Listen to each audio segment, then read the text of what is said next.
Hey gang, so welcome. Today is it's actually a little later. It's after the 1st of July, so let's put it that way. And this is what we're calling our mid-year checkup. You know, we talk a lot about doing checks often enough so that we can make adjustments properly, so that we're reaching our numbers and hitting our goals. So this is a coffee chat I've been doing around some of the areas, but I thought I'd share it with the whole group in case you wanted to catch it online and do it. By the way, if we're doing the coffee chats, there's a chance to get around some people. Go hang out. We've got a great group of people here at Future Home, and the agents. Every time I'm around them, it's just they're motivating, they're inspiring. It's great to hear stories. It's good for them to hear your stories. So, I'm just going to encourage you, if you see opportunities to jump in, go ahead and do that. So, anyway, let's talk about our mid-year checkup. Since now it's after the end of June, we're officially more than halfway through the year. Days are now getting shorter, not longer. So it's a good time to take a look and see where we are. So first thing I wanted to share with everybody is make sure you know your numbers. All right. It, there's no good to do a checkup against something there's nothing to check, if you know what I mean. So most of us at the beginning of the year, matter of fact, if you haven't, go back and reset and take a look at the business planning for the year. And we talked about how we could take an overall big goal for the year and get it down into bite-sized pieces, so that you know down to the week and the day how much you have to do each day to achieve what you want to achieve. So the important thing is, do you know your numbers? And the answer is, A, do you know the numbers that you set for your goals, but also do you know how you're measuring up to those numbers? Without that, remember, you're a business owner, and I will constantly remind you that you are a business owner and you have to make sure that you are always checking those numbers to make sure that you're where you need to be, that things are progressing, that you're putting in the work to get to the numbers that you want. But if you don't know how to check your numbers, there are two issues here is what I'm trying to tell you. There's an issue of not knowing the number to begin with, what your goal is, and then there's also the issue of not knowing how to check against what you've done so far.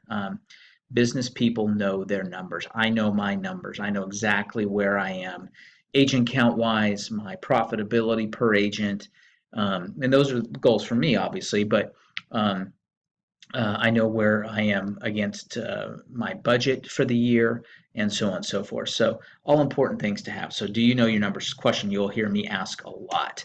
Um, Number two, there is freedom in structure. Now, as you know your numbers, what happens is, let's say we did the business planning and we analyzed it that we're supposed to do um, 3 sales a month, right? And so halfway through the year, we should be at 18 sales, right? Well, let's say we check and we're at 15. All right, so we're 3 behind.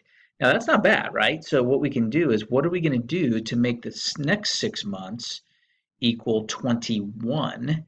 Because now 21 plus the 15 will still get us to our 36. See, that's a doable. That's an easy enough tweak to do. But with that in mind, okay, are we going to structure ourselves in such a way so that we can um, design our days, our weeks, our months, and reverse order of that, to achieve what we want to achieve. All right. What I've learned is that, like, for instance, I know I wanted to record this class. I have to write these things down. I have to pencil this in on a to-do list on my calendar so that it stares at me until I get this thing knocked out. It's only going to be 15 minutes at the most, but it seems like, well, and I've wasted 15 minutes by the time I wrote that down. It's just a matter of, go ahead and not write it down so you know it's there and get it done. What happens is, I'm going to feel so free. Matter of fact, I'll probably go get some lunch after I'm done with this. I put off my lunch to say, you know what? No, I'm going to make sure I get this done and then get it tomorrow so she can upload it. So then, therefore, I can go enjoy a lunch, and I'll enjoy it a lot better knowing I got this ticked off my list. So there is freedom in my lunch, all right, because I was structured and disciplined in my habit to get this done. So I'm going to encourage you to always remember that the more structured we are, the freer we become. And it seems like it's oxymoronic, right? Where they don't make sense, but it's true. The more structured you are, the freer you become. Next point, weed yourself daily. Now, again, if you guys have heard me talk about this in the past, this is the story of my neighbors Bill and Robert. And Robert is the one who ignores his flower bed all year long and does one massive cleaning once a year. And he's cursing and swearing because the weeds are head high and they're 6 inches in diameter and so on and so forth. And it's a pain, right? Whereas Bill, my other neighbor, retired guy, He goes out and his flower bed's right by his mailbox, and I see him every time he goes to check his mail. He just reaches down and with the forefinger of his hand and his thumb, he's able to weed by just small picks. But he does it every day. And the reality is the sum total of the time it takes Bill to do that, probably added up every day over the 365 days, or if there's less because he doesn't check his mail every day, um, it probably adds up to about the amount of time, the day and a half that Robert spends trying to clean up his flower bed. But it's all done. Bill does it in, what, 28-second increments added up over those many days adds up to 12 hours. But Robert waits and doesn't do it. And by the way, too, Bill likes the way his garden looks or his flower bed looks all year long, whereas Robert hates it. Matter of fact, Robert probably has a little discussion with himself, and if his wife's in the car, Robert's wife has a discussion with Robert on his way as they're going down the driveway, then they see that it's a mess and all that kind of stuff. So why not just weed yourself daily? It's easier to do. It's that old thing of, it's easier to once you've lost the weight, to maintain the weight than to just gain it all back and then re-lose it, gain it all back, re-lose it. What if we just lived our life in such a way that we checked ourselves on a daily basis so that we can make small adjustments, small little weeding increments of 28 seconds that gets our flower beds looking the way it should. So I'm going to encourage you to continue to weed yourself daily. Trip to the moon is a very similar process. I'm not going to cover the slide. Many of you have seen that. We talked about it in one of our Monday motivations. The whole concept is this. On a trip to the moon, it's the same idea that they have to make a whole lot of a series of small tweaks and adjustments to get themselves to the moon. They can't wait until they're halfway through the year to make their first adjustment to see if they're on track to the moon. They're long past the moon by that point. So with you, I mean, I get it. We're doing this on a mid-year checkup, but I'm going to encourage you. For me, we teach this in our 100K that you do this on a weekly basis. We teach it what's called a Sunday night ritual. You do it on Sunday evening just to check up and see where you are. So go back and watch some of the videos on Trip to the Moon. Find it somewhere. I'm sure you could find something on me saying that. Trust the process. Evaluate the results. Now this is big because sometimes what we got to do as part of this is trust the process. Means that I'm going to do the work and I'm going to know that it works because others before me have done it and has worked for them. And even though I may not see immediate results, like right now, I'm still going to trust the process because I know it's worked for others. Now I still need to evaluate the results. It's kind of trusting the process is like we teach a lot of uh, agricultural analogies in our classes, and we talk about sowing and reaping and so on and so forth. Sometimes it takes some faith to put a seed in the ground, put in work to prepare the ground first of all, then put the seed in the ground, then water it, then fertilize it, then make sure it's weeded, and all this kind of stuff while you're waiting for this, harvest to come. And sometimes it takes a bit of faith, and I understand that. But we do it because we trust the process, right? We know that, hey, if I do everything right, if I follow the recipe. Now, don't get me wrong, if by 60 days and you're not seeing the results and you're supposed to have some type of results by then you may need to evaluate the progress. Maybe you didn't follow the recipe correctly. Maybe I didn't plant. Maybe I forgot to put the seed in the ground. I did all the other work and been watering it, but I've been watering no seeds. And I go into my garage and sure enough, there's a bag of seeds that I was supposed to put in the ground. So we do trust the process, but we also have to evaluate the results to make sure that we did the process that we're following is correct. So there's that.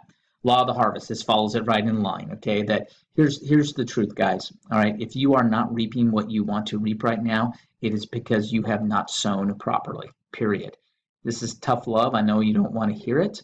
I know you'd rather me come along and tell you that everything's great and don't worry about it. Just close your eyes and click your heels and good things are going to happen. But the reality is that you're getting paid today pretty much on work that you did 60, 90, 120 days ago. And so if you're not reaping a harvest now, you don't need to look at your now effort. You need to look at your effort that you put in 60, 90, and 120 days ago. That is the truth. That is the reality. We teach it in 100K all the time that, you know what, don't come here if you want me to pat you on the back and say that's okay. Nothing wrong with that.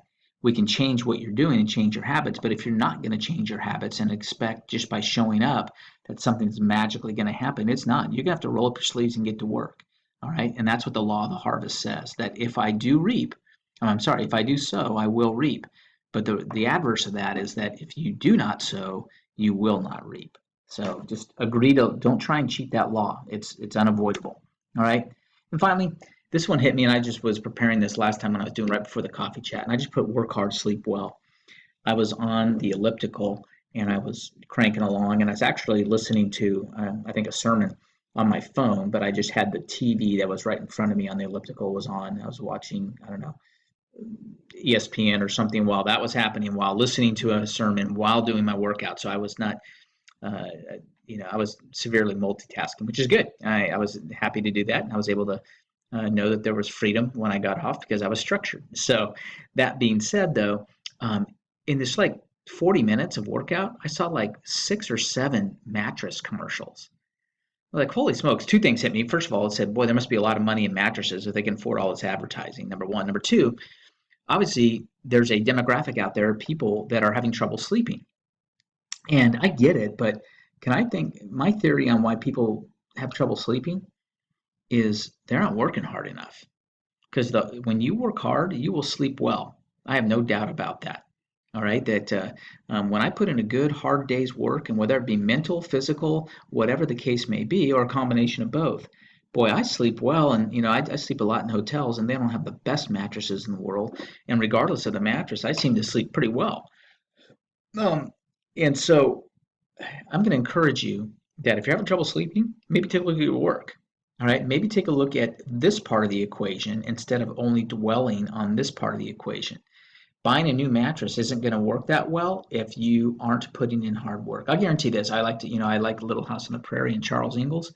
That Charles Ingalls, I doubt it. After he was spent 14 hours in the field plowing behind a horse, um, I doubt he had a trouble sleeping very well at night when he came crashing in. So if you're having trouble sleeping, work harder is what I'm here to tell you. All right. I know it's not what everybody tells you, oh, work smarter, not harder. And I get it. There's some, how about this? If you're going to work smart, then work hard at being smart. All right. But still put in the work because you're not going to get paid.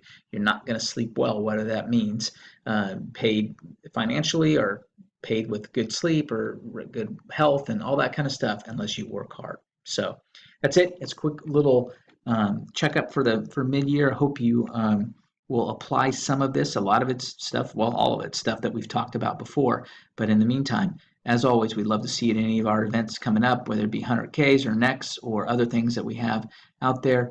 Don't be afraid to be around the people, but don't overeducate yourself. All right, I'd rather you go work first and then educate yourself later. All right.